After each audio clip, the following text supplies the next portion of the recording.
ସକାଳୁ ବାସି ମୁହଁରେ ମାତ୍ର 3 ଥର ପଢ଼ି ଦିଅନ୍ତୁ ଏହି ଗୋଟିଏ ମନ୍ତ୍ର।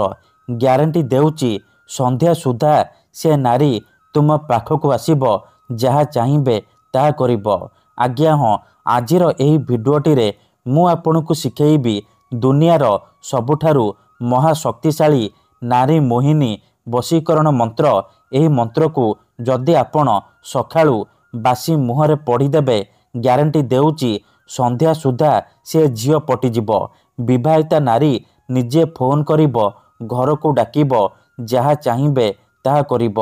ଏହି ମନ୍ତ୍ର ଏତେ ଶକ୍ତିଶାଳୀ କି ଏହାର ପ୍ରୟୋଗ କେବେ ବି ଖାଲି ଯାଏନି। ଯିଏ ବି ଏହାକୁ ପ୍ରୟୋଗ କରିଛି 100ରୁ 100% ସଫଳ ହେଇଛି। ନିଜ ପସନ୍ଦର ସୁନ୍ଦରୀରୁ ସୁନ୍ଦରୀ ଝିଅକୁ ମୁହୂର୍ତ୍ତକ ଭିତରେ ପଟେଇ ପାରିଛି।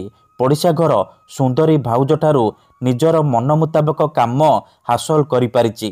ତେଣୁ ଯଦି ଆପଣ ଯେତେ ଚେଷ୍ଟା କରି ମଧ୍ୟ ସେ ଝିଅକୁ ପଟେଇ ପାରୁନାହାନ୍ତି, ତାକୁ ନିଜର ମନ କଥା କହିବାକୁ ଡରୁଛନ୍ତି, ଆଉ ଆପଣ ଚାହୁଁଛନ୍ତି କି ସେ ଝିଅ ନିଜେ ଆସି ଆପଣଙ୍କୁ ଭଲ ପାଉଛି ବୋଲି କହୁ, ତେବେ ଆଜିର ଏହି ଭିଡ଼ିଓଟି ଆପଣଙ୍କର ଇଚ୍ଛାକୁ ପୂରଣ କରିବ। ଏହି ବଶୀକରଣ କରିବା ପାଇଁ ଆପଣଙ୍କୁ କିଛି ବି ପଇସା ଖର୍ଚ୍ଚ କରିବାକୁ ପଡ଼ିବନି କିମ୍ବା କିଛି ବି ପରିଶ୍ରମ କରିବାକୁ ପଡ଼ିବନି। କେବଳ ସକାଳୁ ଉଠିବା ମାତ୍ରେ ବାସି ମୁହଁରେ ଏହି ଗୋଟିଏ ମନ୍ତ୍ରକୁ 3 ଥର ପଢ଼ିବାର ଅଛି।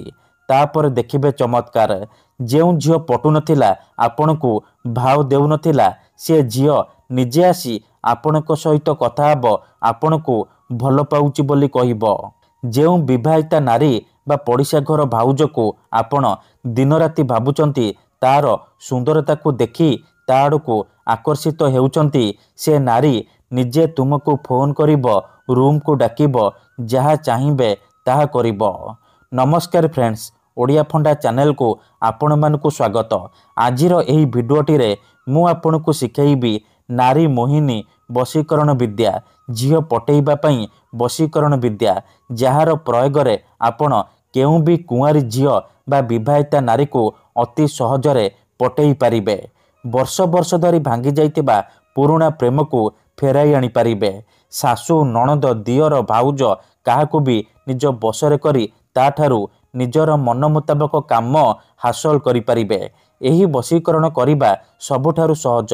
କେଉଁ ବି ପୁଅ ବା ଝିଅ ଏହି ବଶୀକରଣ ଅତି ସହଜରେ କରିପାରିବେ। ନିଜ ପସନ୍ଦର ଝିଅକୁ ପଟେଇବା ପାଇଁ ବା ସୁନ୍ଦରୀ ଭାଉଜକୁ ପଟେଇବା ପାଇଁ ଘରେ ବସି ବସି ଏହି ବଶୀକରଣ ଅତି ସହଜରେ କରିପାରିବେ। ତେବେ ଏହି ବଶୀକରଣ ଆପଣ କିପରି କରିବେ, କେମିତି କରିବେ, ଏହାର ପ୍ରୟୋଗ ବିଧି କ'ଣ, ମୁଁ ଆପଣଙ୍କୁ ଶିଖେଇବି। କିପରି ଆପଣ ସକାଳୁ ବାସି ମୁହଁରେ 3 ଥର ମନ୍ତ୍ର ପଢ଼ିବେ, ମୁଁ ଆପଣଙ୍କୁ ଶିଖେଇବି। ଜାଣିବା ପାଇଁ ଭିଡ଼ିଓଟିକୁ ମୂଳରୁ ଶେଷ ପର୍ଯ୍ୟନ୍ତ ପୁରା ଧ୍ୟାନ ସହିତ ଦେଖନ୍ତୁ। ଅଧାରୁ ଛାଡ଼ିକି ପଳେଇଲେ କିମ୍ବା କାଟି କାଟି ଦେଖିଲେ ଆପଣ କିଛି ବି ବୁଝିପାରିବେନି। ପରେ କମେଣ୍ଟ କରିବେ, ଗୁରୁଜୀ ଆପଣଙ୍କର ବଶୀକରଣ କାମ କରୁନି। ଦେଖନ୍ତୁ, ଯେଉଁପରି ଆପଣ ଭଗବାନଙ୍କୁ ମାନୁଛନ୍ତି, ଭଗବାନଙ୍କ ଉପରେ ବିଶ୍ୱାସ ରଖିଛନ୍ତି, ନିଜର ସବୁ ଦୁଃଖ କଷ୍ଟ ଅସୁବିଧା ଭଗବାନଙ୍କୁ ଜଣାଉଛନ୍ତି, ଯଦି ସେ ଅସୁବିଧାର ସମାଧାନ ନ ହେଲା, ତାର ମାନେ ନୁହେଁ କି ଭଗବାନ ନାହାନ୍ତି। ସେହିପରି ମନ୍ତ୍ର ତନ୍ତ୍ର ହୁଏ, ବଶୀକରଣ କାମ କରେ, କିନ୍ତୁ ଏହାକୁ ଆପଣଙ୍କୁ ସିଦ୍ଧ କରିବାକୁ ପଡ଼ିବ। ପ୍ରୟୋଗ ବିଧିକୁ ଠିକ୍ ଭାବରେ କରିବାକୁ ପଡ଼ିବ। ମୁଁ ଆପଣଙ୍କୁ ଯେମିତି ଶିଖେଇବି, ଆପଣଙ୍କୁ ଠିକ୍ ସେହିପରି କରିବାକୁ ପଡ଼ିବ। ତେବେ ଯାଇ ମୁଁ ଆପଣଙ୍କୁ ଗ୍ୟାରେଣ୍ଟି ଦେଉଛି, ଆପଣ ଯେତେ ସୁନ୍ଦରୀ ଝିଅ ବା ସୁନ୍ଦରୀ ଭାଉଜକୁ ଚାହିଁବେ ମୁହୂର୍ତ୍ତକ ଭିତରେ ନିଜର ଗୁଲାମ କରିପାରିବେ।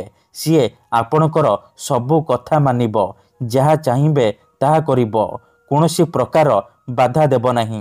ତେବେ ଏହି ବଶୀକରଣ ଆପଣ କିପରି କରିବେ ଜାଣିବା ପୂର୍ବରୁ ଯଦି ଆପଣ ଆମ ଚ୍ୟାନେଲକୁ ପ୍ରଥମ ଥର ଆସିଛନ୍ତି, ତେବେ ଦୟାକରି ଚ୍ୟାନେଲକୁ ସବସ୍କ୍ରାଇବ୍ କରି ପାଖରେ ଥିବା ବେଲ୍ ଆଇକନ୍କୁ ମଧ୍ୟ ଦବାଇ ଦିଅନ୍ତୁ, ଯାହାଦ୍ୱାରା ଆମେ ଯେଉଁ ବି ଭିଡ଼ିଓ ଅପଲୋଡ଼ କରିବୁ ସର୍ବପ୍ରଥମେ ଆପଣ ଦେଖିପାରିବେ ଆଉ ତାର ଲାଭ ପାଇପାରିବେ।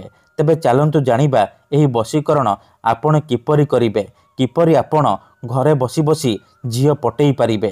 ଏହି ବଶୀକରଣ ବିଧିକୁ ଆପଣ କେଉଁ ବି ବାରରେ କରିପାରିବେ, କିନ୍ତୁ ଯେବେ ବି କରିବେ ରାତିରେ ଶୋଇବା ପୂର୍ବରୁ କରିବେ ଆଉ ସକାଳୁ ବାସି ମୁହଁରେ ମନ୍ତ୍ରକୁ ପଢ଼ିବେ।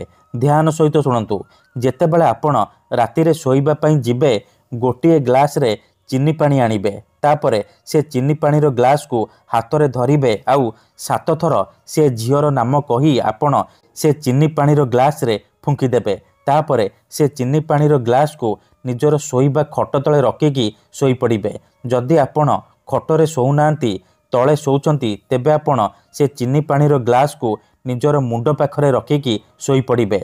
सकाळु उठिबा मात्रे बासी मुहरे बिना हाथ गोड़ मुह धोईकी आपण बासी मुहरे से चीनी पानीर ग्लास को काढ़िबे आउ मंत्र पढ़िबे। देखंतु मनेकर आपण जेउ झील को बसरे करने को चाहूँगी तार नाम हेउची सबिता तेबे आपण मंत्र एहीपरि पढ़िबे सबिता तीव्र बसीभूतं। थरे आपण कहिबे सबिता तीव्र बसीभूतं गोटे ढोक पानी पीदेबे आउ थरे कहिबे सबिता तीव्र बसीभूतं आउ गोटे ढोक पानी पीदेबे। एहीपरि आपण 3 थर कहिबे आउ 3 ढोक पानी पीदेबे। ग्यारंटी देउची एतिकी करिकी देखंतु जेउ झियो बा नारी पई आपण एही बशीकरण करिथिबे सिए आपणक आडकू आकर्षित हेबाकू लागिबो पागली परी आपणकू भल पाइबाकू लागिबो। धन्यवाद।